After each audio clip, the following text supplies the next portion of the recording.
ถ้า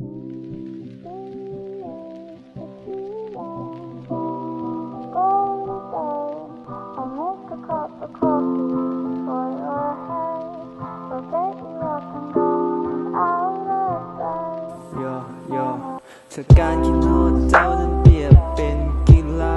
คอยคนนี้คงได้ที่หนึ่งในตอนที่กรรมการยังบ่มาคอยคิดโทษเจ้าทุกปีทุกวันและทุกเวลาเลยเขียนเพลงนี้ขึ้นมาก็หวังว่าเจ้าจะได้ฟังถ้าเจ้าได้ฟังบทเพลงนี้ก็อยากให้เจ้าได้รู้ว่ามีคนคนหนึ่งมันคิดฮอดอยากกอดอยากเห็นหน้าถ้าเป็นไปได้ก็อยากจะดึงเจ้านั้นเข้ามาสบตาอันนี้คอยเว้า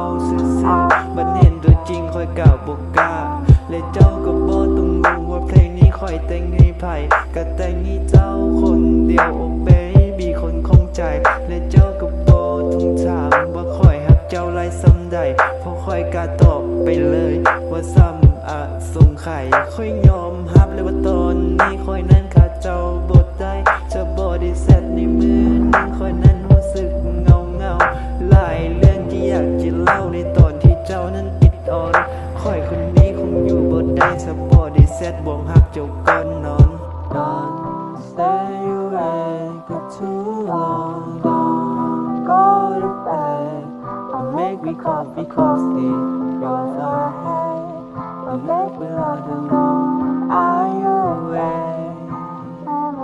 Don't stay awake for too long Don't go to bed And make me call because it Are you awake? Don't let me love alone Are you awake? ก็ยอมรับว่าฮักเจ้าหลายและฮักเจ้าเป็นพิเศษเลยคิดฮอดจับจิตเจ้าวัดสเปียเป็นงานดิเรก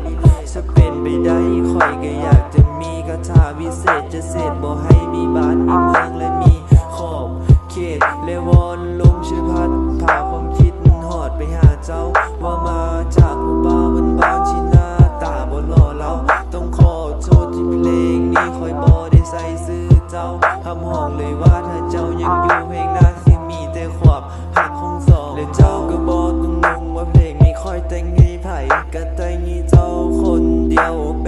บี้คนคงใจและเจ้าก็บ่ต้องถามว่าคอยนั้นหักเจ้าหลายส่ำใดเพราะคอยการตอบไปเลยว่าซ้ำสงไข่คอยยอมรับเลยว่าตอนนี้คอยนั้นขาดเจ้าบ่ได้จะบ่ได้แซดในมือนั้นคอยนั้นรู้สึกเงามีหลายเรื่องที่อยากจะเล่าในตอนที่เจ้านั้นปิดอ่อน